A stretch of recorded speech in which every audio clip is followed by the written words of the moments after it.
శ్రీ మహాగణాధిపతయే నమః. శ్రీమాత్రే నమః. మాచిరాజు భక్తి ప్రేక్షకులందరికీ నమస్కారం. 2026 సంవత్సరం జూలై నెల 27వ తేదీ మీనరాశిలో ఉన్న శని భగవానుడు వక్రిస్తున్నాడు. అంటే రుజు మార్గంలో కాకుండా వెనక్కి ప్రయాణం చేయటం ప్రారంభిస్తాడు. జూలై 27వ తేదీ వక్రించి వెనక్కి ప్రయాణం చేసేటటువంటి శనేశ్వరుడు మళ్ళీ డిసెంబర్ 10వ తేదీ వరకు వక్ర మార్గంలోనే ఉంటాడు. అంటే 137 రోజుల పాటు శని భగవానుడు వక్రించి మీనరాశిలో సంచారం చేస్తున్నాడు.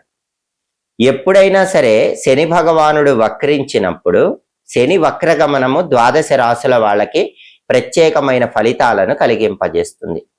శని వక్రగమనం ఇచ్చేటటువంటి ఫలితాలు తెలుసుకోవాలంటే ప్రధానంగా ఏ రాశికైనా సరే శనేశ్వరుడు ఏ స్థానంలో ఉన్నాడో చూసుకొని దాన్ని బట్టి ఫలితం చెప్పాలి.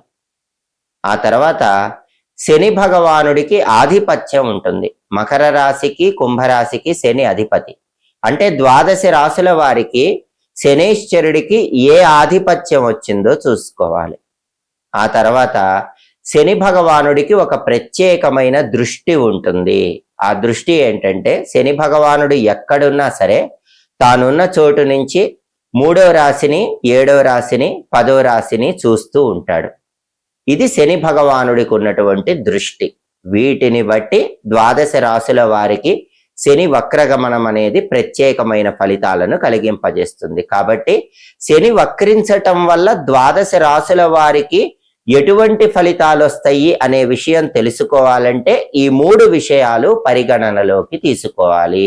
మొట్టమొదటి విషయం, ప్రతి రాశి నుంచి చూసుకున్నప్పుడు శని భగవానుడు ఎన్నో స్థానంలో ఉన్నాడు అనేది చూసుకోవాలి. ఆ తర్వాత ప్రతి రాశికి కూడా శని భగవానుడి ఆధిపత్యం ఎలా వచ్చిందో చూసుకోవాలి. ఆ తర్వాత 3వ విషయం, శని భగవానుడి 3వ దృష్టి 7వ దృష్టి 10వ దృష్టి ప్రతి రాశి మీద ఎలా పనిచేస్తుందో చూసుకోవాలి. ఈ 3 విషయాలను పరిగణనలోకి తీసుకొని ద్వాదశ రాశుల వారికి 137 రోజుల పాటు శని వక్రగమనం వల్ల ఎటువంటి ఫలితాలు వస్తాయో, ప్రతి రాశి వాళ్ళకి విద్యార్థులకు ఎలా ఉంటుందో, ఉద్యోగస్తులకు ఎలా ఉంటుందో, వ్యాపారస్తులకు ఎలా ఉంటుందో, వివాహ విషయాలు, విదేశీయాన ప్రయత్నాలు, ప్రమోషన్లు, వీటన్నిటి పరంగా ఎటువంటి ఫలితాలు వస్తాయో, శని వక్రగమనం సంపూర్ణమైన శుభ ఫలితాలు కలిగింపజేయటానికి ద్వాదశ రాశుల వాళ్ళు ఎలాంటి పరిహారాలు చేసుకోవాలో ఈ వీడియోలో మనం తెలుసుకుందాం. తదుపరి తులారాశి. తులారాశి వాళ్ళకి శనేశ్వరుడి వక్రం వల్ల ఫలితాలు పరిశీలిస్తే ప్రధానంగా తులారాశి వాళ్ళకి శని 6వ స్థానంలో వక్రించి ఉన్నాడు. అలాగే ఆధిపత్యం పరంగా 4వ స్థానానికి 5వ స్థానానికి ఆధిపత్యం వహిస్తాడు. శని భగవానుడికి ఒక ప్రత్యేకమైన దృష్టి ఉంది. ఎక్కడ ఉన్నా కూడా శని భగవానుడు ఆయన ఉన్న చోటు నుంచి 3వ స్థానాన్ని 7వ స్థానాన్ని 10వ స్థానాన్ని చూస్తూ ఉంటాడు. శని మీనంలో ఉండి 3, 7, 10 స్థానాలను చూడటం వల్ల తులారాశి వాళ్ళకి వాళ్ళ రాశి నుంచి చూసుకున్నప్పుడు 8వ స్థానం మీద 12వ స్థానం మీద 3వ స్థానం మీద శని దృష్టి ప్రభావం ఎక్కువగా పనిచేస్తుంది. దీన్ని బట్టి ఫలితాలు నిర్దేశించుకోవాలి.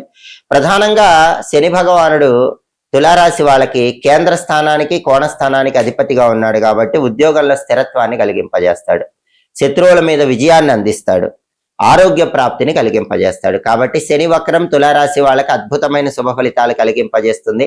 చాలా కాలంగా ఉన్న అనారోగ్య సమస్యలన్నీ కూడా ఒక కొలిక్కి వస్తాయి. శత్రువులు కూడా మిత్రులుగా మార్చుకోగలుగుతారు. ఉద్యోగంలో కూడా ఒక స్థిరత్వము, ఒక సెటిల్మెంట్ అనేది కనిపిస్తుంది. ఓవరాల్ గా ఈ రిజల్ట్స్ ఇస్తాడు. ఒక్కొక్క రంగం తీసుకుంటే స్పెషల్ రిజల్ట్స్ కనిపిస్తూ ఉంటాయి. తులారాశి విద్యార్థులు తీసుకుంటే విద్యార్థులు కాంపిటేటివ్ ఎగ్జామ్స్ లో అద్భుతమైన విజయాలు సాధిస్తారు. నెంబర్ 1 ర్యాంకులు తెచ్చుకోగలుగుతారు. కాకపోతే వర్క్ లోడ్ పెరుగుతుంది, ఎక్కువ చదవాల్సి వస్తుంది. ఆ వర్క్ లోడ్ హ్యాండిల్ చేసుకోవాలి. దానివల్ల మెంటల్ స్టెబిలిటీ పెరుగుతుంది. సక్సెస్ మాత్రం విద్యార్థులకి ఖచ్చితంగా శనేశ్వరుడు ఇస్తాడు. ఇక ఉద్యోగస్తులకు అయితే గనక జాబ్ చేంజ్ అనేది కనిపిస్తుంది. ఇంతకు ముందు కంటే మంచి జాబ్ వచ్చే అవకాశం ఉంది. లేదా ఉన్న జాబ్లోనే సేమ్ ఆర్గనైజేషన్ లోనే మీకు రోల్ చేంజ్ అయ్యే అవకాశం ఉంది. ఇంతకు ముందు ఉండే బాధ్యత వేరు, ఇప్పుడు ఉండే బాధ్యత వేరు. ఇప్పుడు ఇంకా బ్రహ్మాండమైన బాధ్యత, బ్రహ్మాండమైన స్కిల్స్ మీరు ఇంప్రూవ్ చేసుకోవడానికి అవకాశం వస్తుంది. సేమ్ ఆర్గనైజేషన్ లో గ్రోత్ అయినా ఉంటుంది, లేదా కంపెనీ చేంజ్ అవటం వల్ల అయినా సరే గ్రోత్ అనేది ఉద్యోగస్తులకు ఖచ్చితంగా ఉంటుంది. అలాగే ప్రమోషన్లు కూడా ఖచ్చితంగా వస్తాయి. కానీ ఎవరైతే హార్డ్ వర్క్ చేస్తారో తులారాశి వాళ్ళు ఎవరైతే డిసిప్లిన్ తో ఉంటారో వాళ్ళకి ఎక్కువ ప్రమోషన్లు వచ్చే అవకాశాలు ఉన్నాయి. వ్యాపారం పరంగా చూసుకుంటే వ్యాపారాల్లో పోటీ పెరిగే అవకాశం ఉంది. చుట్టుపక్కల వాళ్ళ నుంచి పోటీ బాగా పెరుగుతుంది. ఆ పోటీని తట్టుకొని సక్సెస్ సాధించి చూపిస్తారు. అంటే వ్యాపారంలో బ్రహ్మాండమైన సక్సెస్ శని వక్రం తులారాశి వాళ్ళకి కలిగింపజేస్తుంది. అలాగే ఆడవాళ్ళకైతే గనక వర్క్ లోడ్ పెరుగుతుంది. ఇంట్లో వర్క్ లోడ్, ఆఫీసులో వర్క్ లోడ్, 2 చోట్ల వర్క్ లోడ్. ఆ వర్క్ లోడ్ని కనుక హ్యాండిల్ చేయగలిగితే ఇంట్లో బ్రహ్మాండమైన పేరు తెచ్చుకుంటారు, ఆఫీసులో కూడా బ్రహ్మాండమైన పేరు తెచ్చుకుంటారు. అయితే ఆరోగ్య పరంగా మాత్రం కొంచెం మోకాళ్ళ నొప్పుల సమస్యలు, కీళ్ళ నొప్పుల సమస్యలు తులారాశి వాళ్ళకి శని వక్రం వల్ల కలిగే అవకాశాలు ఉన్నాయి. ఈ విషయంలో అప్రమత్తంగా ఉండటం మంచిది. విదేశీ అవకాశాలు కనిపిస్తున్నాయి. అయితే వర్క్ పరంగా వెళతారు. అంటే ఒక వర్క్ జాబ్ చేసేవాళ్ళు జాబ్ పరంగా విదేశాలకు వెళ్ళటానికి అవకాశం ఎక్కువగా ఉంది. బిజినెస్ కంటే కూడా ఉద్యోగం జాబ్ పరంగా విదేశాలకు వెళ్లే అవకాశాలు తులారాశి వాళ్ళకి ఎక్కువగా కనిపిస్తున్నాయి. అంటే బిజినెస్ పీపుల్ కంటే జాబ్ హోల్డర్స్ కే అబ్రాడ్ వెళ్ళటానికి తులారాశి వాళ్ళకి శని వక్రం ఎక్కువ ఫలితాలను ఇస్తుంది. అలాగే ఇన్వెస్ట్మెంట్స్ అనేవి లాంగ్ టర్మ్ ఇన్వెస్ట్మెంట్స్ చేసుకోండి. గోల్డ్, అదేవిధంగా మ్యూచువల్ ఫండ్స్, ప్రాపర్టీస్ ఇలాంటి వాటి మీద ఇన్వెస్ట్మెంట్స్ ఈ టైంలో చేసుకుంటే మంచిది. షార్ట్ టర్మ్ ఇన్వెస్ట్మెంట్స్ చేయవాకండి. అలాగే పెళ్లి నిశ్చయం కావటం మాత్రం కొంత సమస్యలతో కూడుకొని ఉంటుంది. ఎందుకంటే సరిగ్గా సంబంధాలు నిశ్చయం చేసుకునేటప్పుడు పెళ్లి కాని వాళ్ళకి మాట పట్టింపులు వచ్చే అవకాశం ఉంది. దానివల్ల పెళ్లిళ్ళు త్రుటిలో తప్పిపోయే అవకాశం ఉంది. కాబట్టి మెచ్యూర్డ్గా థింక్ చేయండి. మాట పట్టింపులు పెళ్లి సంబంధాలు నిశ్చయం చేసుకునేటప్పుడు పట్టించుకోకండి. అప్పుడు మంచి సంబంధం చక్కగా నిశ్చయం అవుతుంది. అలాగే నిరుద్యోగులు ఎక్కువ కష్టపడితే మాత్రం తొందరలోనే ఉద్యోగాలు వస్తాయి. సరిగ్గా కష్టపడని వాళ్ళకు మాత్రం శని భగవానుడు డిలే చేస్తాడు. శని ఖచ్చితంగా కూడా ఆయన కర్మ ఫలితాలకు అధిపతి కాబట్టి ఎంత ఎక్కువ హార్డ్ వర్క్ చేస్తే అంత తొందరగా నిరుద్యోగులకు జాబ్ వచ్చేలాగా చేస్తాడు. అలాగే ఆరోగ్యము డైజెటివ్ ప్రాబ్లమ్స్ వచ్చే అవకాశం ఉంది కాబట్టి జీర్ణక్రియకు సంబంధించిన సమస్యలు రాకుండా తులారాశి వాళ్ళు వేళకు ఆహారం తీసుకోవటం, సరైన సమయానికి నిద్రించడం అవసరం. అలాగే మొత్తం మీద ఫలితం చూసుకుంటే మాత్రం తులారాశి వాళ్ళకి క్రమశిక్షణతో ఉన్నత స్థాయికి తీసుకువెళ్ళటానికి శనేశ్వరుడి వక్రగమనం అద్భుతంగా సహకరిస్తుంది. ఖచ్చితంగా మంచి విజయాలను అందిపుచ్చుకుంటారు. వర్క్ లోడ్ పెరుగుతుందన్న సత్యాన్ని తెలుసుకొని ఆ వర్క్ లోడ్కు తగ్గట్టుగా మిమ్మల్ని మీరు అడాప్ట్ చేసుకుంటే మాత్రం ఖచ్చితంగా శని వక్రగమనం బ్రహ్మాండమైన శుభ ఫలితాలను ఇస్తుంది. జూలై 27వ తేదీ శని భగవానుడు మీన రాశిలో వక్రించి సంచారం చేయటం ప్రారంభించాడు. డిసెంబర్ 10వ తేదీ వరకు మీనరాశిలో శని వక్రించే ఉంటాడు. అంటే 137 రోజుల పాటు శనేశ్వరుడు రుజుమార్గంలో కాకుండా వక్రించి వెనక్కి వెళుతూ ద్వాదశ రాశుల వారికి తన వక్రగమనం వల్ల ప్రత్యేకమైన ఫలితాలు ఇస్తాడు. ప్రతి రాశి వాళ్ళకి కొన్ని అనుకూల ఫలితాలు ఉంటాయి, కొన్ని వ్యతిరేక ఫలితాలు ఉంటాయి. వ్యతిరేక ఫలితాలు పూర్తిగా పోగొట్టుకోవటానికి శని వక్రగమనం సంపూర్ణంగా అనుకూల ఫలితాలను కలిగింపజేయటానికి శనికి అధిష్టాన దైవమైనటువంటి ఆంజనేయ స్వామి వారికి సంబంధించిన హనుమాన్ చాలీసా ఈ సమయంలో వచ్చే శనివారాలు చదువుకోండి, లేదా హనుమాన్ చాలీసా వినండి. కలియుగంలో చాలా శక్తివంతమైనది హనుమాన్ చాలీసా. అందుకే శనివారం పూట హనుమాన్ చాలీసా విన్నా, హనుమాన్ చాలీసా చదివినా శని వక్రం వల్ల ఏర్పడే సమస్యలన్నిటి నుంచి సులభంగా బయటపడవచ్చు. అలాగే శనేశ్వరుడు పాపగ్రహము, అందులోనూ పాపగ్రహం అయ్యుండి వక్రించాడు. మామూలు రుజుమార్గంలో కాకుండా వెనక్కి ప్రయాణం చేస్తున్నాడు. కాబట్టి ఉగ్రదేవతను పూజించడం ద్వారా కూడా శని వక్రగమనం వల్ల వ్యతిరేకతలు ఉండవు, అనుకూలతలు పెరుగుతాయి. అంటే కాళికా అమ్మవారిని వీలైనప్పుడల్లా ఈ సమయంలో వచ్చే శనివారాలు దర్శనం చేసుకోవాలి. కాళికా అమ్మవారి ఆలయానికి వెళ్ళి అమ్మవారికి నిమ్మకాయల దండ సమర్పించటం, అమ్మవారి ఆలయ ప్రాంగణంలో నిమ్మదీపాలు వెలిగించుకోవటం, కాళికా అమ్మవారి ఆలయంలో ప్రదక్షిణలు చేయటం ద్వారా కూడా వక్రించిన శని వల్ల ఏర్పడే వ్యతిరేక ఫలితాల నుంచి చాలా సులభంగా బయటపడవచ్చు. అలాగే ప్రతిరోజు కూడా ఓం శం శనైశ్చరాయ నమః అనే మంత్రాన్ని వీలైనన్ని సార్లు, కనీసం 21 సార్లు లేదా 11 సార్లు చదువుకోండి. ప్రతిరోజు చదవటం వీలు కాకపోతే కనీసం శనివారాలైనా సరే ఈ శనికి సంబంధించినటువంటి మంత్రం చదువుకోండి. శనివారాలు శని మంత్రం చదువుకున్నా కూడా శని వక్రం అనుకూల ఫలితాలను కలిగింపజేస్తుంది. అదే విధంగా శని భగవానుడి సంపూర్ణమైన అనుగ్రహం పొందటానికి వీలైతే ఒక్కసారి ఈ శని వక్రం జరుగుతున్న రోజుల్లో 7 శనివారాల వ్రతం చేసుకోండి. ఈ 7 శనివారాల వ్రతం అనేది విశేషమైన శుభ ఫలితాలను కలిగింపజేస్తుంది.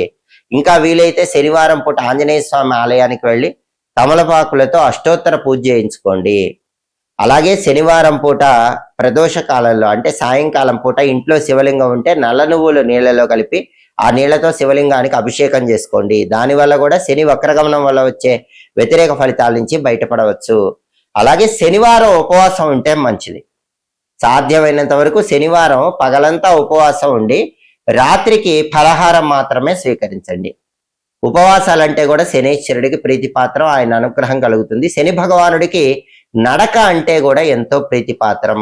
అందుకే శనివారాలు వీలైనంత దూరం నడిచే ప్రయత్నం చేయండి. దానివల్ల కూడా శని భగవానుడు ఇచ్చే వ్యతిరేక ఫలితాలను తొలగింపజేసుకొని అనుకూల ఫలితాలను సిద్ధింపజేసుకోవచ్చు. ప్రధానంగా మాత్రం శనికి 3 అధిష్టాన దైవాలు ఉన్నారు. ఆంజనేయ స్వామి, అదేవిధంగా వెంకటేశ్వర స్వామి, పరమేశ్వరుడు.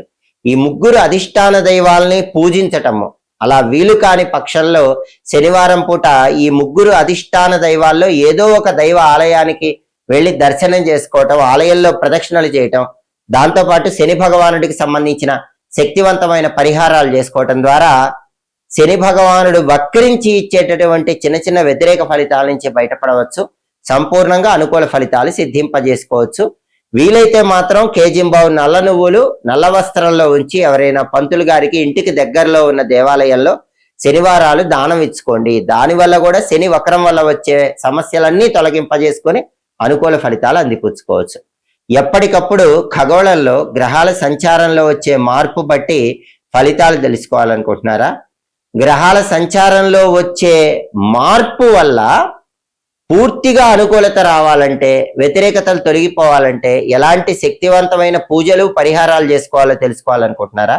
అయితే మా మాచిరాజు భక్తి ఛానల్ తప్పకుండా చూడండి. మా వీడియోస్ మీకు నచ్చినట్లయితే మా ఛానల్ లైక్ చేయండి, కామెంట్ చేయండి. మా ఛానల్ వీడియోస్ 10 మంది మిత్రులకు షేర్ చేయండి. మా ఛానల్ సబ్స్క్రైబ్ చేసుకోండి. పక్కనున్న బెల్ సింబల్ ఒకటి మాత్రం మర్చిపోకండి. సర్వే జనాః సుఖినో భవంతు. స్వస్తి.